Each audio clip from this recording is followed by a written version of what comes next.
Hey, what is up guys? Epic Pokemon TCG here, and today guys we're going to be taking a look at the deck that actually won the Austria Nationals. Now, I think this is the first time I've actually covered a winning deck, or a deck that plays very well that actually combines Zork and Vespiquen, so we get a little bit of a twist here in this video. If I'm mistaken, then my bad, but we're going to go ahead and start this video off by taking a look at probably my favorite Stage 1 attacker in the entire game, Zork, which has the ability Stand-In, which basically is Zork's on your bench. You can just use this ability and switch your active with Zork. And then it has the attack Mind Jack 10, and then 30 more for each of your opponent's bench Pokemon. So Zork is a very strong attacker, especially honestly against those decks that play Skyfield, or against just decks that put down a lot of bench Pokemon, because a lot of decks do that now. You're going to be doing a decent amount of damage. But you're also going to have a secondary attacker in case your opponent isn't really benching anything, or if you don't necessarily need Zork in that matchup, or Vespiquen is the favored attacker, maybe you're going against a water toolbox deck or something like that, then you can actually opt for Vespiquen. Now, it does have intelligence gathering, but like I stated before, that's really an attack that you really don't want to use that often. But if you do get the situation where you can, definitely go for it. But with the fact of it only having 90 HP, chances are it's going to get knocked out.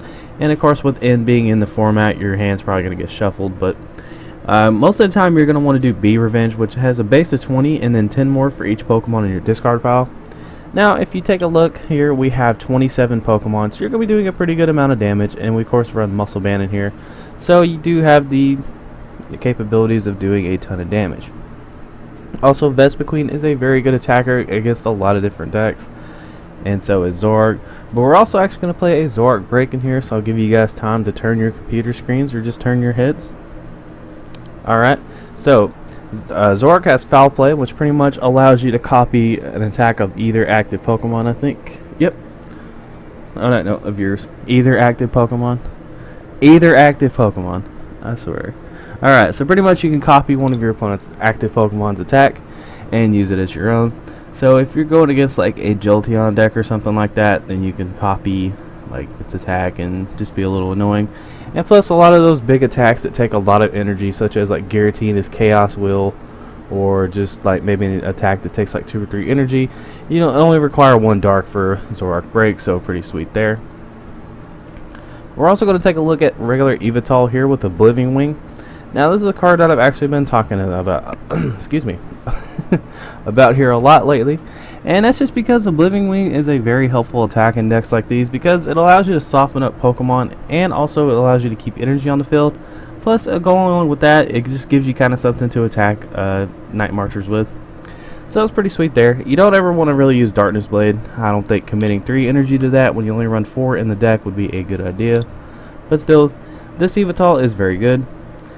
Now, usually the Pokemon that goes into a lot of Vespiquen decks is going to be this Unknown with Farewell Letter. Pretty much whenever it's on your bench, you can just discard it and draw an extra card. So you're getting multiple uses out of it, one of which being getting an extra card. And then, of course, you're going to be able to do a lot more damage with Vespiquen. So that's pretty good.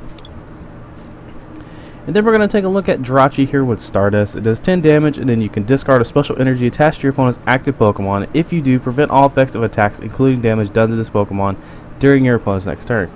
Now, there is so many popular special energy in the format right now. You have Strong Energy, you have Rainbow Energy, you have Special Dark, or not Special Dark, you have DCE. Just, you have all kinds running around. I don't know why I said Special Dark. I guess I got thrown back to the Diamond and Pearl era, but anyway. Jirachi is just very good. Double Colorless Energy really being that one is just so heavily favored in so many decks now that most of the time, if you're able to pull off Stardust, you're pretty much in a safe spot, and you're kind of forcing your opponent to have a Lysander, and it's just all around a really good card. And this honestly will win you some games against some decks, because they just really don't have an answer for it. But those decks kind of seem to have fallen off, but you never know when Jirachi's going to come into pretty handy. Plus, discarding special energies is just a major factor in a lot of matchups. Now, we're actually going to take a look at Battle Compressor here. This list only opted for 3, which is okay, I guess, if you're able to consistently get it. And, you actually don't necessarily have to have Vespiquen completely going. So 3 seems like a pretty comfortable number. Really, I guess it's in here. Of course, you can discard Pokemon, but at the same time, it's in here to get supporters in your discard pile. So that way you can use VS Seeker to get them back. So yeah, Battle Compressor, put up to 3 cards and discard them from your deck. So pretty good. Probably just butchered that, but whatever. You guys know what Battle Compressor does. Just a really handy card with a lot of great uses, and it's pretty much almost in every deck. Like, usually players play them just because of the fact that VS Seeker is such a strong card, and being able to open with these two together pretty much guarantees you a supporter for that turn. So really good. And speaking of supporters, we're going to go ahead and take a look at these. First off, we're going to take a look at Zerosic. Zerosic is very good in a lot of different uses. Choose a Pokemon tool or special energy attached to a Pokemon in play, both yours and your opponent, and discard it. So really, this is another way for you to discard energy, or discard maybe like a Fighting Fury Belt, a Float Stone, a Spirit Link, etc. So that's pretty good. Teammates, a lot of the Pokemon in here are very fragile and very easy to knock out. So you can play Teammates to maybe get that stage 1 attacker, a supporter for next turn, a DCE, just anything really you might need for the current situation. Teammates is a very good card in here just because all of your Pokemon are extremely fragile. Sycamore, I don't really need to talk about this too much. It's just the best draw supporter in the entire game. And can be very disruptive and can be definitely very, very good when you open with it or just VS Secret. If you have a handful of DCEs and like the only supporter is your Sycamore, and you have a way to just VS Seeker the N or just play the N, it's definitely very helpful. And if you're getting a living crap kicked out of you, you can end your opponent to 1 and start wrecking face sometimes. So this is actually another good card. 2 Lysander.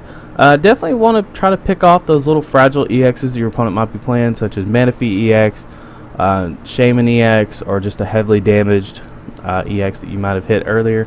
So yeah, 2 Lysander, definitely very good. Also, you can stall with it. 1 Hexmaniac. Hexmaniac is very good. If you open with it, and you actually can just opt out to just play the Hexmaniac for the turn, kind of slows down your opponent.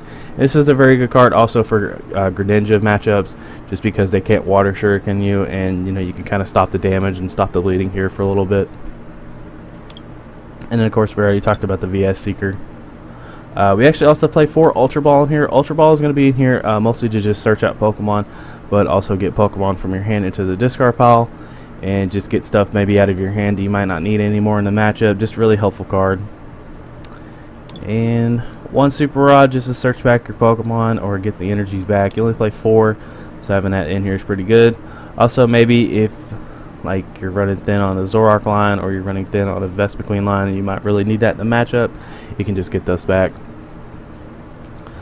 2 Muscle Band. Muscle Band heavily favors these 2 Pokemon because they hit so hard, and sometimes they can't finish the job, so Muscle Band's going to help them out there and just help them hit a little harder. And most of the time, if your opponent has like close to a full bench and you have a Muscle Band, you're going to be one-shotting a lot of stuff with Zork, so that's very good. I keep choking up for some reason. I don't know idea why. But anyway, 1 Parallel City. Parallel City is very handy just because, well, you can kind of limit your opponent's bench down. And also you can even switch it around and put it on, or put the blue side to limit your bench. Maybe you're short some damage with Vespiquen and you want to do a little more. That'll kind of screw you over though, because of that extra 20 there. Or maybe you just want to get rid of a Shaman or something like that. Really, there's just a lot of situations that can come into. I wouldn't recommend the discarding for extra damage thing because of the fact that the little grass symbol's right there.